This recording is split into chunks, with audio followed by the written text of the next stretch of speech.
Selamat berjumpa lagi dengan channel Wahana Koi. Hari ini saya ditemani oleh Mas Ari. Mas Ari ini owner di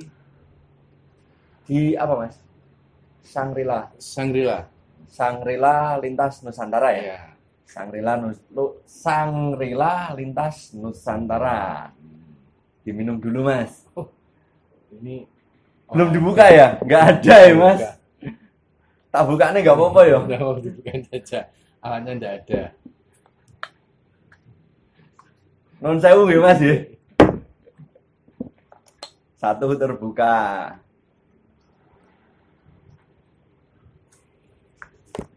Nah, diminum dulu Mas. Oke.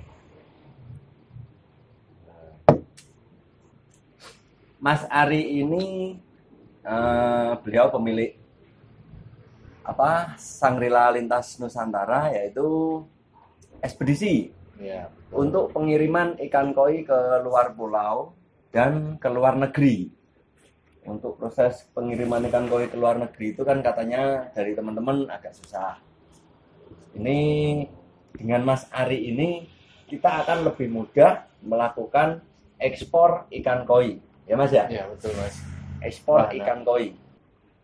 Terus ini Mas, saya mau tanya Mas.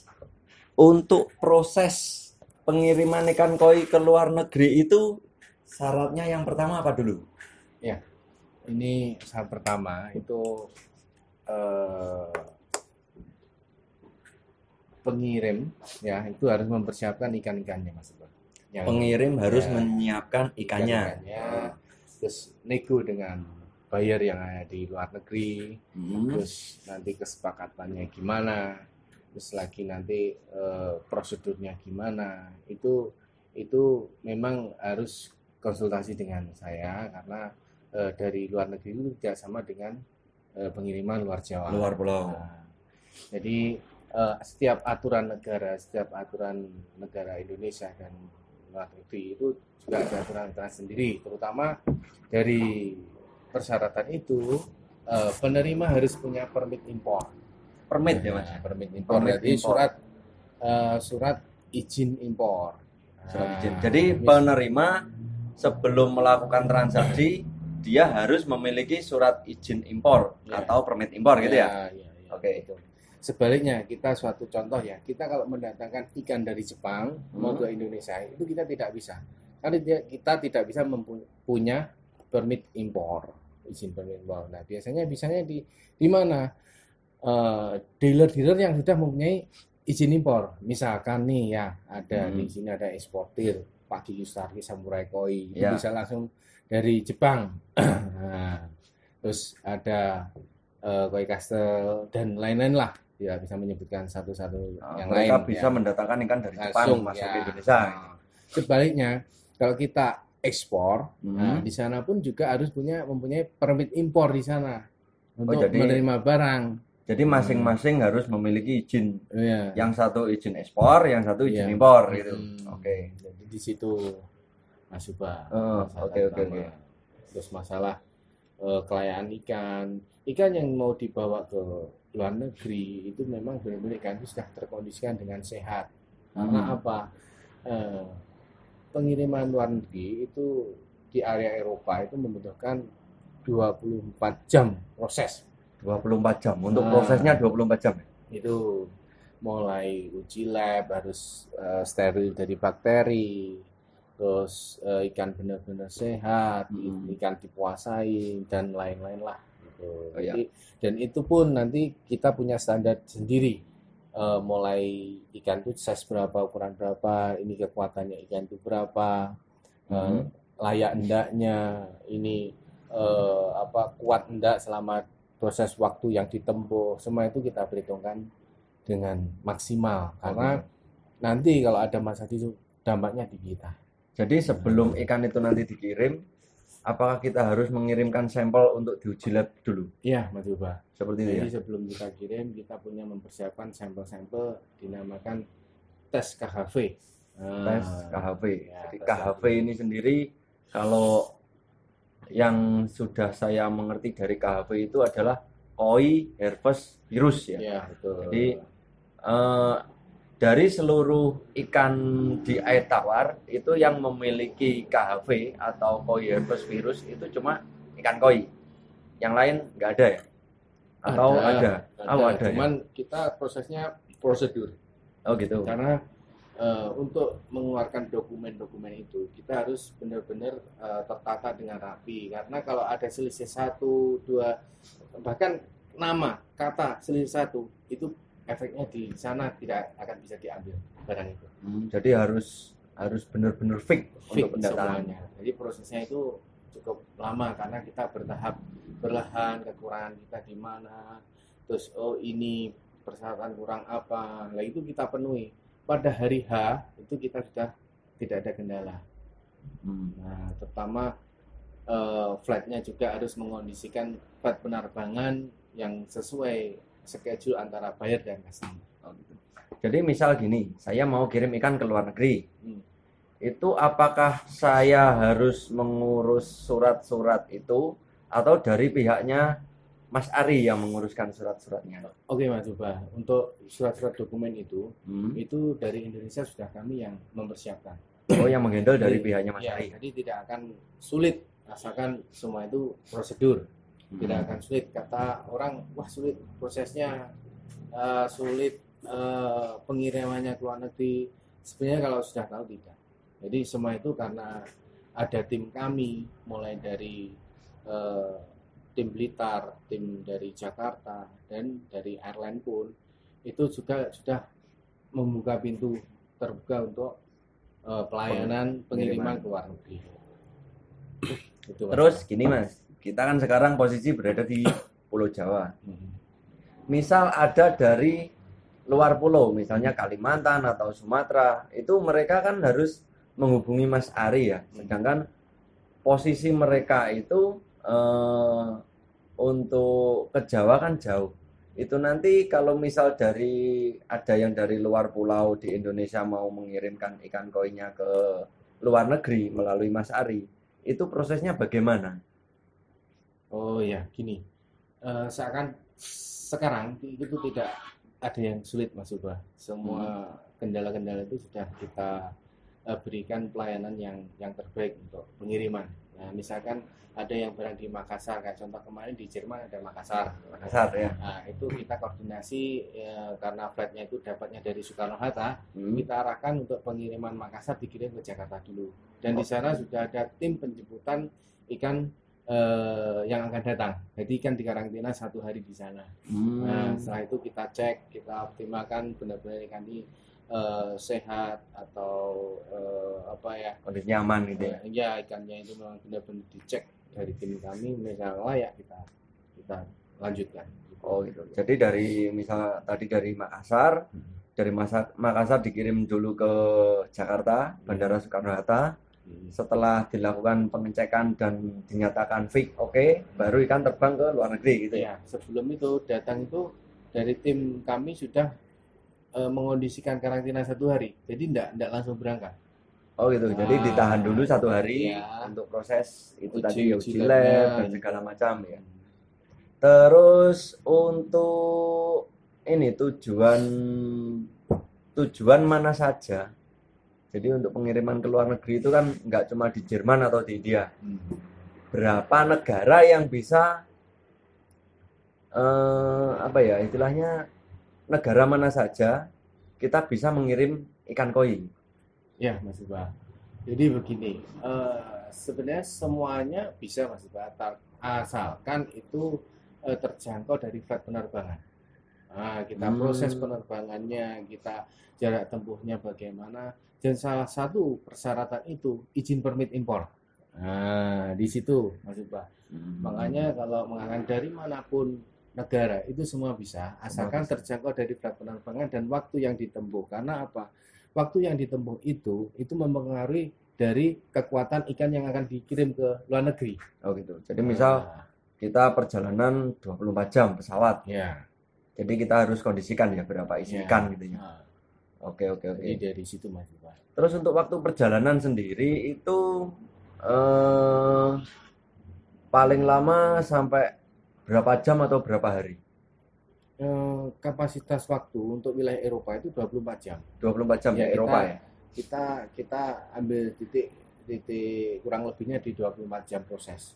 Ada yang 28 jam. Perjalanan itu. Perjalanan mulai proses dari packing dan sampai dari tujuan itu sekitar 24 jam kurang lebihnya.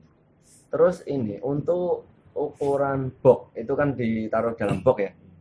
Itu untuk ukuran box itu ada timbangan atau ada ukuran berat yang harus sesuai untuk penerbangan atau gimana? Ya, gini Mas Iqbal, untuk berat di pengiriman kita pakai packing foam ya. Foam itu kita ambil dari batas jumlah volume air dan ikan itu 20 kilo. Nah, jadi satu koli 20 kilo. Ya, hitungannya 20 kilo. Kalau melebihi 20 kilo kita cas untuk per kilonya berapa per tujuan itu. Oh, ada harganya sendiri kalau ada lebih dari 20 kilo ya. Dan ini untuk penerbangan pengiriman lebih dari satu box itu akan lebih murah karena pengiriman satu itu yang terbebankan adalah dokumen. Dokumen itu memang lebih mahal ya ke luar negeri. Nah, jadi kalau kita kirim 2 box itu selisihnya ya lumayan lah, lebih murah lah, apalagi 3 box gitu. Terus ini untuk teman-teman kita yang khususnya di Blitar dulu ya. Di Blitar. Ini misal mau mengirim ikan melalui Shangri-La atau melalui Mas Ari ini nanti prosesnya bagaimana? Diambil atau diantar? Oh gitu. Ya Mas Pak, untuk proses Shangri-La ini memang kita punya tim sendiri. Jadi kelayakan ikan juga kita cek juga kelayakannya. Terutama untuk pengiriman sebelumnya koordinasi dulu untuk pembookingan dan jadi booking dulu ya sebelum dulu konsultasi gimana ini ikannya gini kita cek langsung tinjauan dari pemilik ikan. Nah, kita arahkan gini agar ikan itu memang terkondisikan dengan aman, kita tanyakan. Setelah itu kita sudah fix aman, setelah mau pengiriman kita proses penjemputan dari tim kami. Oke. Dan kita cross-check-kan dengan data-data yang disampaikan yang dari pengirim itu ada keselisihan atau ada perubahan enggak gitu. Seperti itu. Terus untuk proses karantina sendiri ini, karantina sebelum ikan terbang atau sebelum ikan berangkat. Itu nanti ada proses karantina sebelum ikan berangkat dari pihak Mas Ari atau ikan dari si penjual ini diambil oleh pihak Mas Ari dan langsung terbang.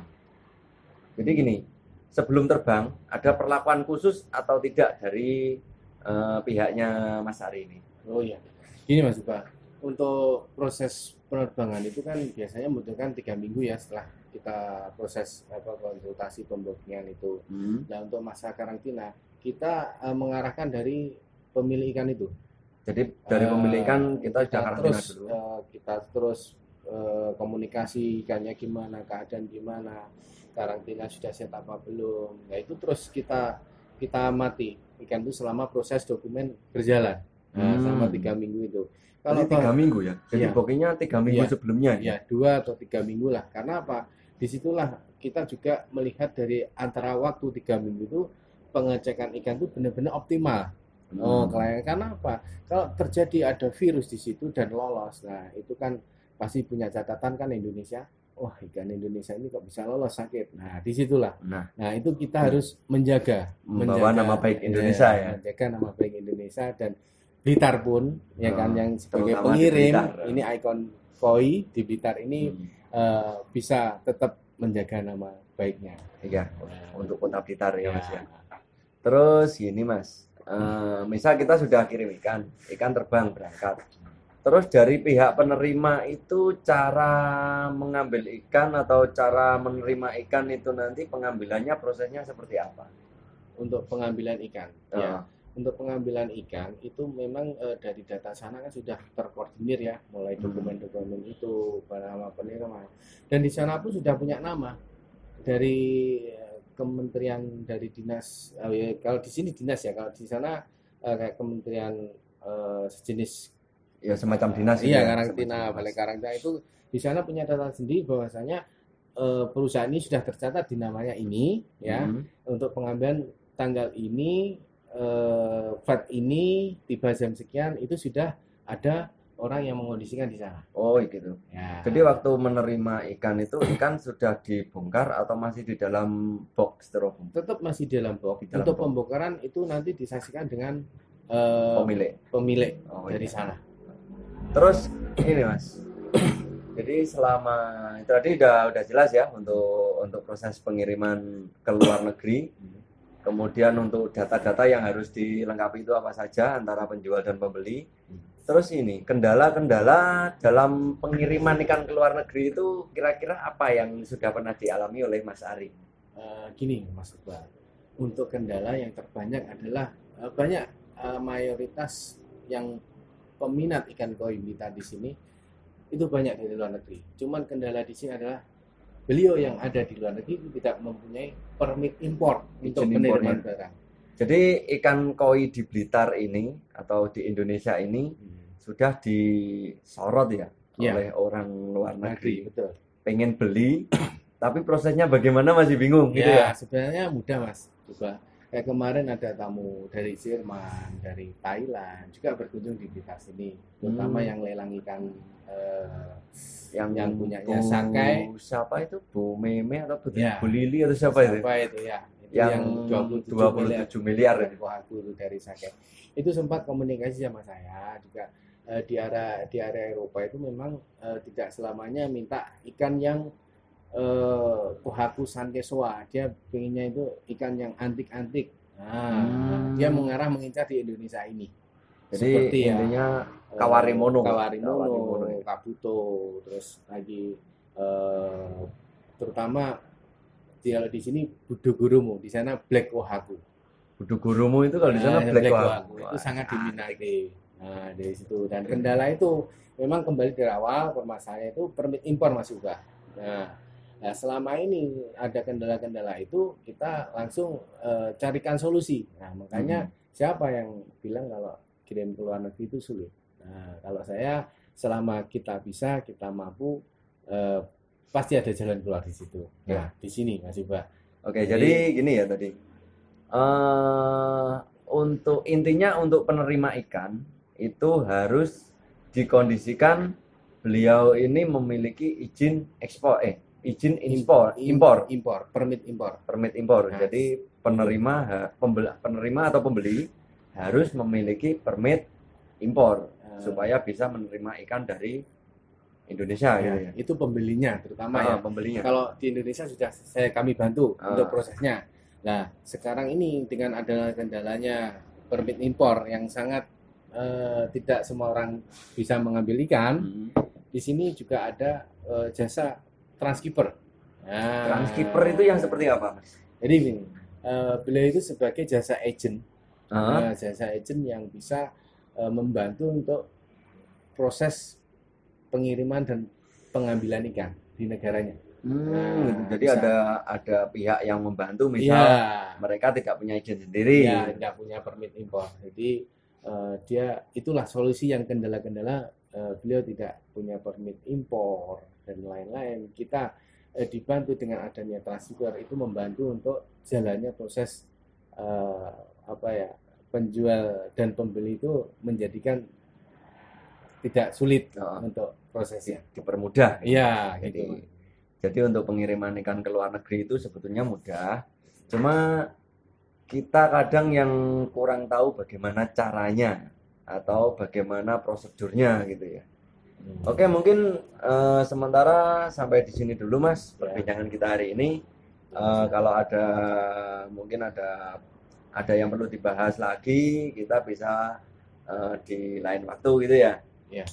Oke, jadi untuk teman-teman yang pengen ekspor ikan koi ke luar negeri bisa langsung menghubungi Mas Ari, dan nomor HP-nya atau nomor WA-nya ada di bawah sini, bisa ditulis nanti, bisa dicatat. Langsung ke Mas Ari ini Ya, selaku owner Shangri-La Lintas Nusantara, ekspedisi pengiriman ikan koi ke luar pulau dan ke luar negeri. Oke, sampai di sini dulu ya Mas Ari, terima kasih atas waktunya. Siap. Kita lanjut di video selanjutnya.